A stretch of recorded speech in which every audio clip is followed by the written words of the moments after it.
ونستعينه ونستغفره ونؤمن به ونتوكل عليه ونعوذ بالله من شرور انفسنا ومن سيئات اعمالنا من يهده الله فلا مضل له ومن يضلل فلا هادي له ونشهد ان لا اله الا الله ونشهد ان سيدنا ومولانا محمدا عبده ورسوله صلى الله تعالى على خير خلقه محمد وعلى آله وصحبه أجمعين أما بعد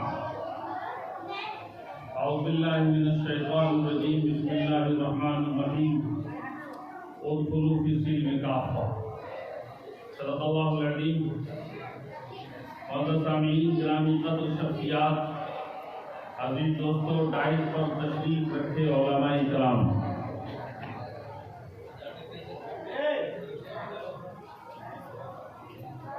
میرے عزیز دوستوں بڑی دیر سے آپ حضرات علماء کرام اور شعراء اعظام سے بڑی قیمتی باتیں سماعت فرما رہے ہیں اور آپ حضرات محظوظ ہو رہے ہیں۔ آج کے اجلاس کا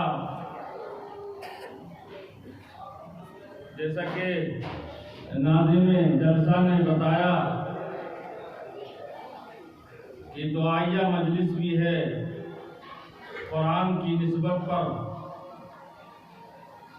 اور اصلاح معاشرہ کا بھی موضوع ہے اور تعزیتی نشست بھی۔ تو ملے جلے احساسات کا ملاحظہ فرمائیں۔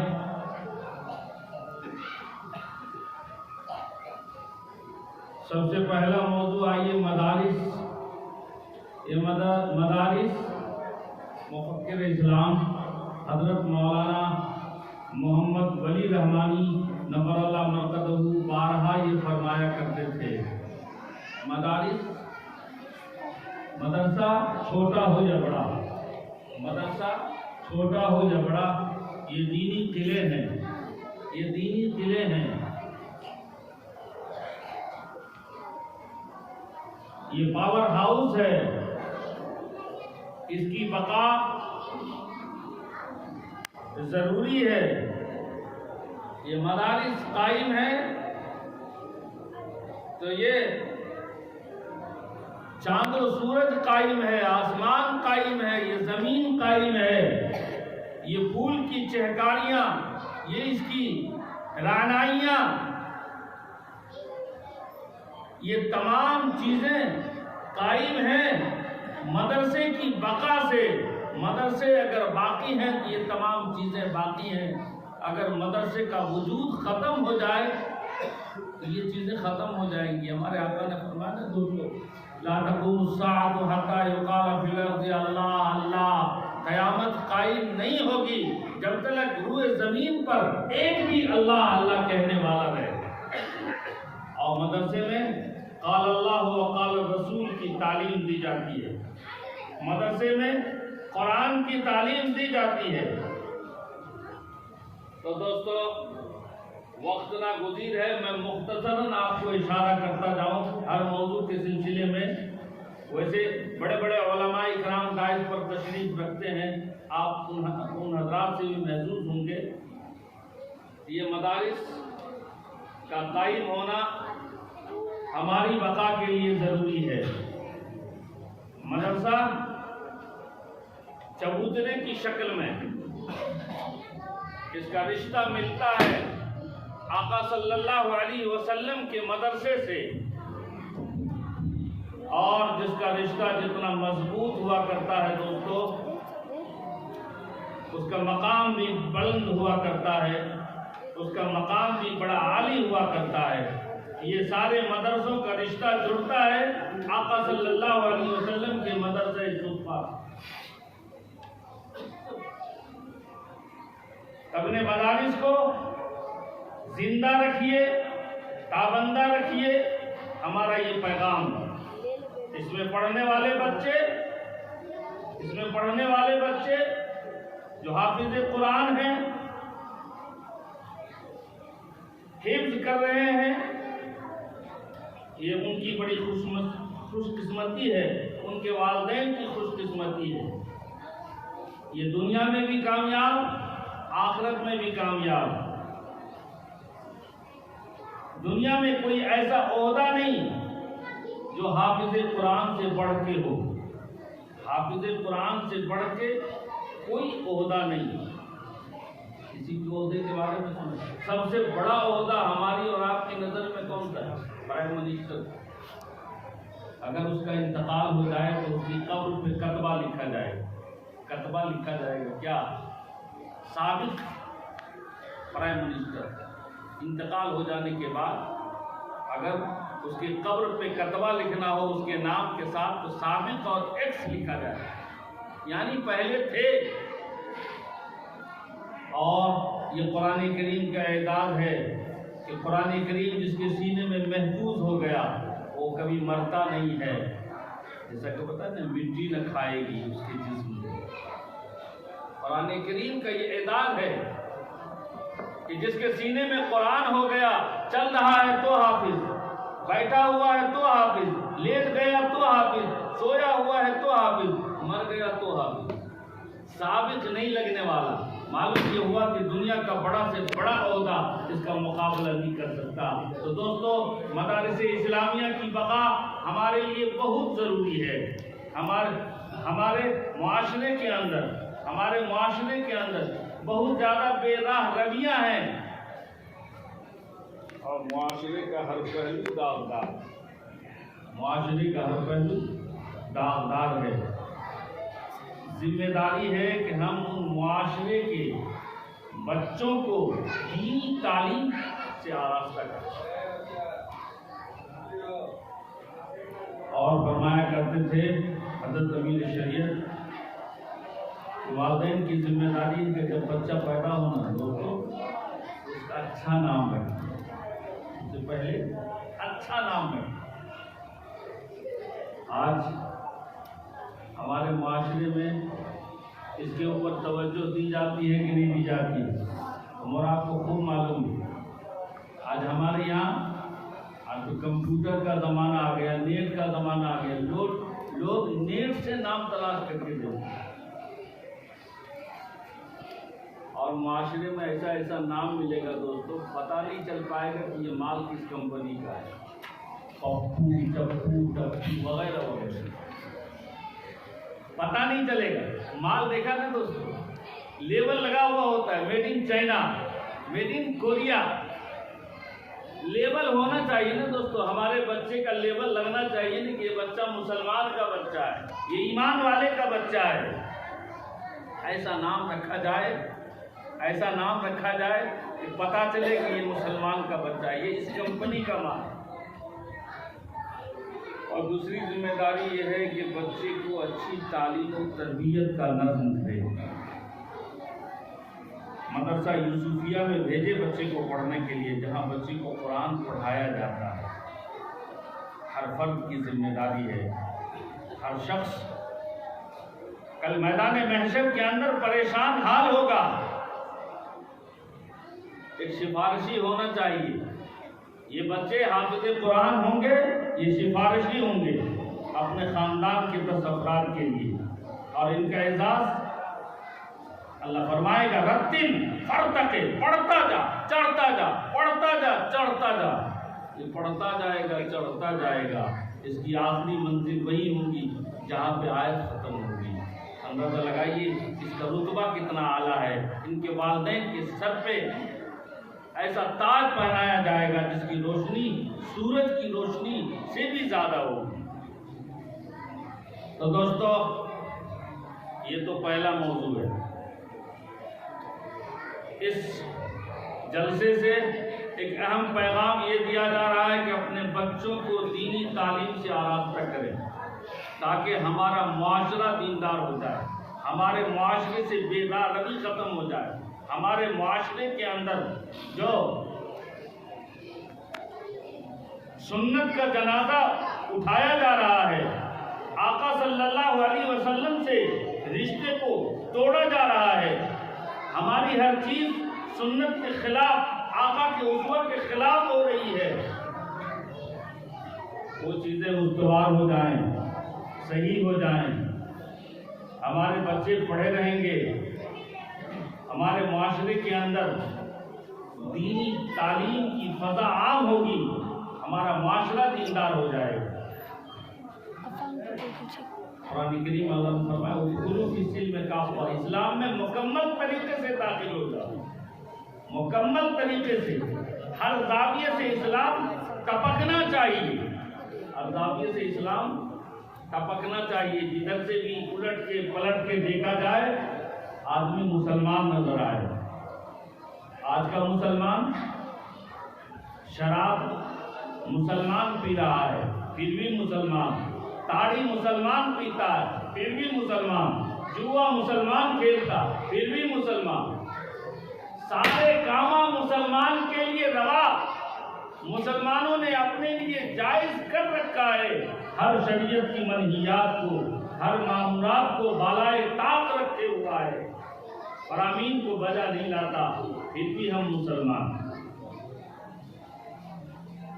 ایک لطیفہ میں سنایا کرتا ہوں ایسے موقع پر، ایک تالاب کا پانی خشک ہونے لگا، تالاب کا پانی سوکھنے لگا، ظاہر سی بات ہے دوستو تالاب میں مچھلیاں تھیں، مچھلیوں کو فکر لاحق ہوئی کہ ارے بھائی تالاب کا پانی سوکھ جائے گا تو ہم لوگ تو ایسے ہی مر جائیں گے، تڑپ تڑپ کے جان دے دیں گے۔ کیا کرنا چاہیے؟ کیا کرنا چاہیے؟ ہم لوگوں کو اس تالاب سے منتقل ہو کر دوسرے تالاب میں چلے جانا چاہیے۔ اچھا بھائی اتنی بڑی ذمہ داری کو نبھائے گا کون؟ اتنی بڑی ذمہ داری کو نبھائے گا کون؟ مچھلی چلتی تو نہیں، مچھلی خشک زمین پہ نہیں چلتی، وہ تو پانی کے اندر تیرتی۔ مچھلیاں پریشان ہوئی کہ پانی سوکھ جائے گا تو ہم لوگ مر جائیں گے۔ ایک بوگلے نے، بوگلا نام سنا؟ بوگلا نے شکل بنا لی بھگت کی، بوگلا نے شکل بنا لی بھگت کی، شکار کرنے میں بڑی پریشانی ہوتی تھی، اس نے سوچا کہ چلو بھگت کی شکل بنا لیتے ہیں، اور شکل بنانے کے لیے اس نے کیا کیا، پانی میں، تالاب کے کنارے پانی میں جا کے کھڑا ہو جاتا، مچھلیاں آگے پیچھے ادھر ادھر سے چکر لگاتی لیکن وہ مچھلیوں کو ٹچ نہیں کرتا۔ مچھلیوں کو یہ سمجھا دیا آج کل میں بھگت ہو گیا ہوں، میں نے یہ شکار کرنے سے توبہ کر لیا، میں نے شکار کرنے سے توبہ کر لیا ہے، اب میں یہ کام نہیں کرتا ہوں۔ مچھلیاں غلط فہمی کی شکار ہو گئی، مچھلیاں غلط فہمی کی شکار ہو گئی، جس کے نتیجے میں ہنگامی میٹنگ جب ہوا مچھلیوں کا تو اس میں مچھلیوں نے کہا کہ سب سے یہ اہم ذمہ داری جو ہے بوگلا بھگت آتا ہے وہ اس کام کو انجام دے سکتے ہیں، ان کے پاس جا کر ہم لوگ اپلیکیشن دیں گے، درخواست دیں گے، کیا ہم لوگوں کو یہاں سے وہاں منتقل کر دیجئے دوسرے تالاب میں جہاں پانی زیادہ ہو۔ بوگلا کے پاس درخواست لے کر کی گئی کہ بھائی ہم لوگ پریشان ہیں، یہ عرضی ہے، ہم لوگوں کو یہاں سے وہاں منتقل کر دیجیے۔ بوگلا نے درخواست دیکھتے ہی کہا چھی چھی چھی چھی، میں یہ غلط کام نہیں کروں گا، میں تو تم لوگوں کے پاس جانا بھی حرام سمجھتا ہوں، ٹچ کرنا تو دور کی بات ہے، تم لوگوں کی طرف نظر اٹھا کے دیکھنا بھی اپنے لیے ناجائز سمجھتا ہوں، یہ کام ہم سے نہیں ہوگا۔ بوگلا کو مچھلیوں نے منت سماجت خوشامد کی کہ نہیں اب تو مصیبت آن پڑی ہے، اب اس مصیبت سے چھٹکارا کا کوئی راستہ نہیں ہے، آپ ہی ہیں جو اس کی دوا بن جائے گی۔ تو کیا ہوا دوستو، بوگلا نے کہا اچھا چلو زیادہ پریشان ہو تم لوگ، جب یہ درخواست بار بار کر رہی ہو تو دیکھ لو، سن لو، مچھلیوں کی جماعت تم لوگ تعداد میں بہت زیادہ ہو، روزانہ تو ایک دن تو ہم سب کو پہنچائیں گے نہیں، روزانہ 10 مچھلیوں کو ہم پہنچائیں گے، مچھلیاں رضامند ہو، مرتی بیچاری کیا نہ کرتی، بوگلا آتا اور جس بوگلے کو پہلے شکار کی ضرورت پڑتی تھی اب شکار کی کوئی ضرورت نہیں، مچھلیاں خود بخود آگے آ جاتی، چونچ میں دباتا، دور لے جاتا، درخت پہ بیٹھ کے چٹ کر جاتا، پورے تالاب کا مچھلی کھا گیا بوگلا، اور بوگلا بھگت کا بھگت ہی تھا۔ بولا بھگت کا بھگت ہی رہا۔ ایسے ہی دوستو آج کا مسلمان شراب مسلمان پیے، جوا مسلمان کھیلے، جھوٹ مسلمان بولے، غیبت مسلمان کرے، چغل خوری مسلمان کرے، ساری برائیاں ہمارے اندر، پھر بھی ہم مسلمان۔ اللہ فرماتا ہے نہیں یہ سب سے کام نہیں چلے گا، اسلام میں مکمل طریقے سے داخل ہو، اسلام میں مکمل طریقے سے داخل ہو جاؤ، اپنے رشتے کو آقا صلی اللہ علیہ وسلم کی سیرت کے ساتھ، سنت کے ساتھ مضبوط کرو۔ آج ہمارا رشتہ مضبوط نہیں ہے دوستو، بڑا افسوس کی بات ہے۔ آج ہمارا رشتہ، ہم آقا سے محبت کے دعوے دار ہیں، لیکن محبت جھلکتا نہیں ہے، دکھتا نہیں ہے، وہ اثر ظاہر نہیں ہوتا ہے۔ لا يكون عبدا مؤمنا حتى اكون احب اليه من والده وولده والناس اجمعين۔ محبت فرمایا آقا نے جب تک میں ساری چیزوں سے زیادہ محبوب نہ ہو جاؤں اس وقت تک تمہارا ایمان مکمل نہیں ہو سکتا۔ ایمان کی کاملیت کے لیے، ایمان مکمل ہونے کے لیے ضروری ہے کہ میں تمام چیزوں سے، من ولدی ووالدی والناس اجمعین، اپنی اولاد سے، اپنے والدین سے اور تمام دوست و احباب سے، خیش و اقارب سے، تمام چیزوں سے زیادہ میں محبوب نہ بن جاؤں تب تک تمہارا ایمان مکمل نہیں ہو سکتا۔ اچھا، محبت کا دعویٰ ہے، دعوے کا نام محبت نہیں ہے، دعوے کا نام محبت نہیں ہے، اعلان کا نام محبت نہیں ہے، نعرہ لگانے کا نام محبت نہیں ہے۔ اگر نعرہ لگانے کا نام محبت ہوتا ہے دوستو، نعرہ لگانے کا نام محبت ہوتا اور اس محبت میں کامیابی ہوتی تو کامیابی ہو جاتی۔ اس کی رئیس المنافقین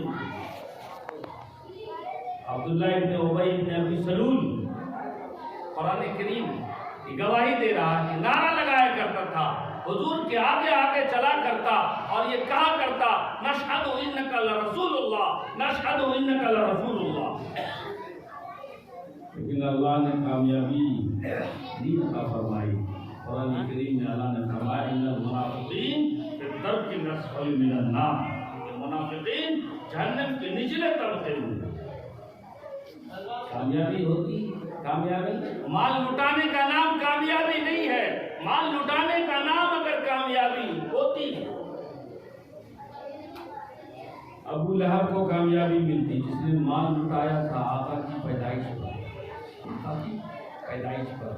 ہمارے آقا جو پیدا ہوئے دوستو، یہ ابو لہب کھیت میں کام کر رہا تھا، ایک دائی نے جا کے خبر دی، جانتے ہو تمہارے چاند کا ٹکڑا پیدا ہوا، چاند کا ٹکڑا، اتنا حسین، اتنا خوبصورت بچہ پیدا ہوا ہے کہ آج تک کائنات میں اتنا خوبصورت بچہ آیا ہی نہیں۔ ہمارے آقا کے حسن کی تعریف کرنے والوں نے بے شمار اشعار پڑھے، لیکن آقا کی خوبصورتی بیان نہیں کر سکتے۔ چاند سے دیکھے وہ تشبیہ، یہ غلط تشبیہ ہے، چاند میں ہے چھائیاں، آپ کا چہرہ صاف۔ کسی نے کہا حسن یوسف دم عیسیٰ ید بیضا داری، آج خوبہ ہما دارن تو تنا داری۔ کسی نے کہا بلغ العلا بکمالہ کشفت دجا بجمالہ حسنت جمیع خصالہ صلو علیہ وآلہ من وجہک المنیر لقد دبر القمر۔ بارش خدا بزرگ ہوئی قسم، سبوں نے اپنے ہاتھ کو روک لیا ہے کہ خدا کے بعد اگر کسی کا مقام ہے تو آقا کا مقام ہے، آقا کے حسن کا بھی کوئی مقابلہ نہیں۔ ہاں تو دوستو بات دوسری طرف جا رہی ہے، میں بتا ہی رہا ہوں کہ جب آقا کو خبر دیا نا، جب ابو لہب کو خبر دیا آقا کے بارے میں، تمہارے گھر چاند کا ٹکڑا پیدا ہوا ہے، بھتیجا پیدا ہوا، ابو لہب نے مال کو لٹایا، جو بھی مال ہوگا اس کے پاس اس نے اس کو انعام کے طور پر دیا، لیکن کامیاب نہیں ہو سکا۔ اللہ نے پوری ایک صورت نازل فرمائی اور رہتی دنیا تک لعنت بد دعا کی جاتی تھی، تبت یدا ابو لہب ہلاک ہو جائے، خاکستر ہو جائے۔ ہلاکت کی بد دعا قرآن کریم کی زبان ہے۔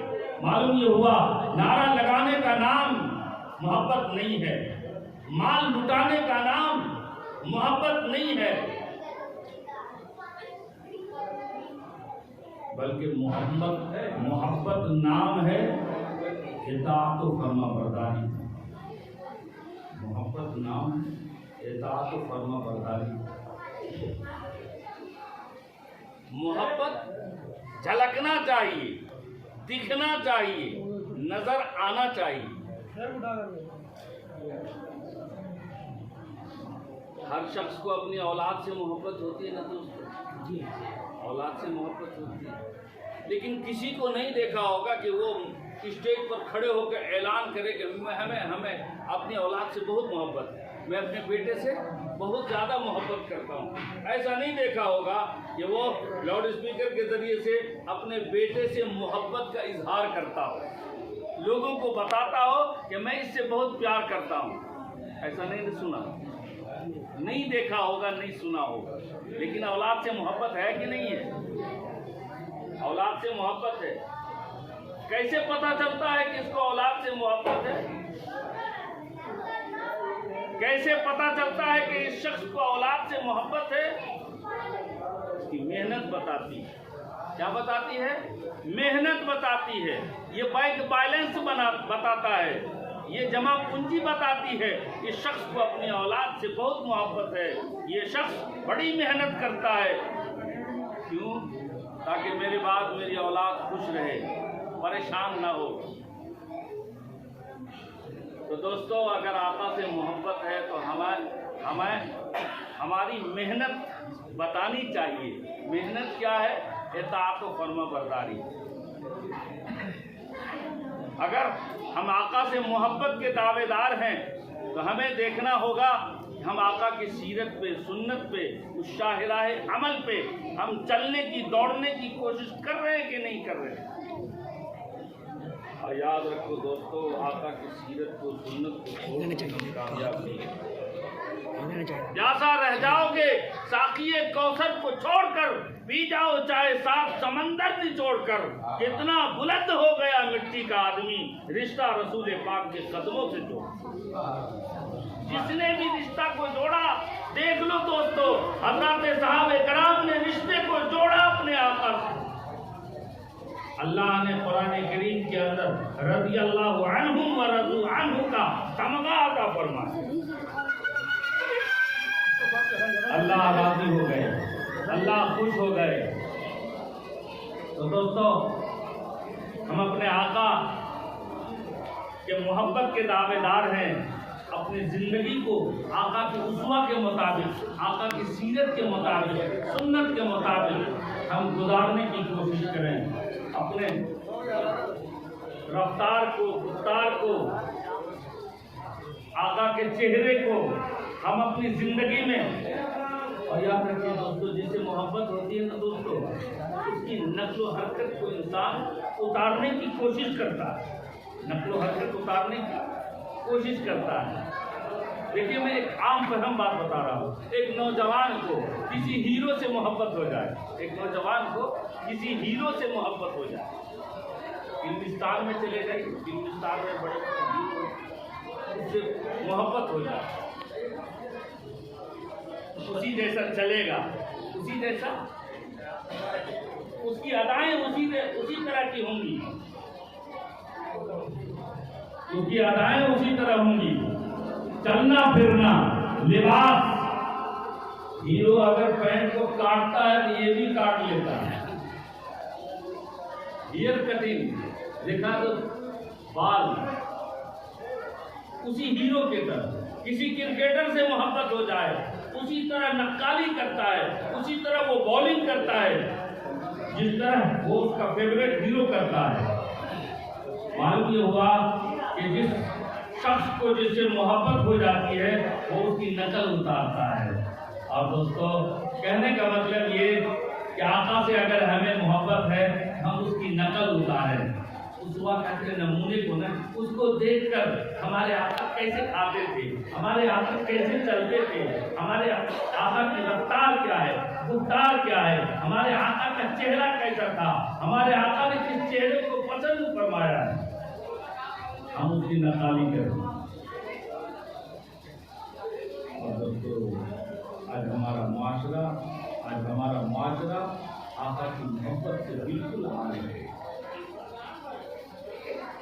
آقا سے حسین دنیا میں کوئی آیا ہی نہیں۔ ہم اپنے چہرے کو ملائیں، کیا ہمارے آقا جیسا چہرہ ہے؟ کیا آقا کے چہرے پہ داڑھی دکھ رہی ہے؟ اور دوستو انسان جانے کو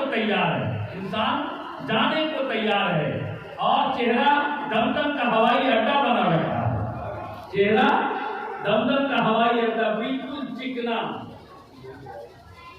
دو بوڑھے ٹرین میں سفر کر رہے تھے، بوڑھوں کو ٹرین میں دیکھا ہوگا نیچے والی سیٹ دی جاتی، ایک بوڑھا ادھر بیٹھا ہوا ہے، 3 سیٹ ہوتی ہے، 3 ادھر 3 ادھر، اوپر میں ایک نوجوان بیٹھا ہوا تھا۔ دونوں بوڑھے میں گفتگو شروع ہوئی، اچانک ملاقات ہو گئی، کہا چچا جان آپ کی عمر کیا ہے؟ ایک بوڑھے نے دوسرے سے پوچھا، چچا تو نہیں بولا ہوگا، ظاہر سی بات ہے دونوں بوڑھے تھے تو بھائی ہی بولا ہوگا، بھائی جان آپ کی عمر کیا ہے؟ ایک بوڑھے نے کہا میری عمر 80 سال کی ہے، لیکن میں 18 سال کا دکھتا ہوں، اچھا آپ کی عمر؟ کہا میری عمر 70 سال کی ہے، لیکن میں 17 سال کا دکھتا ہوں۔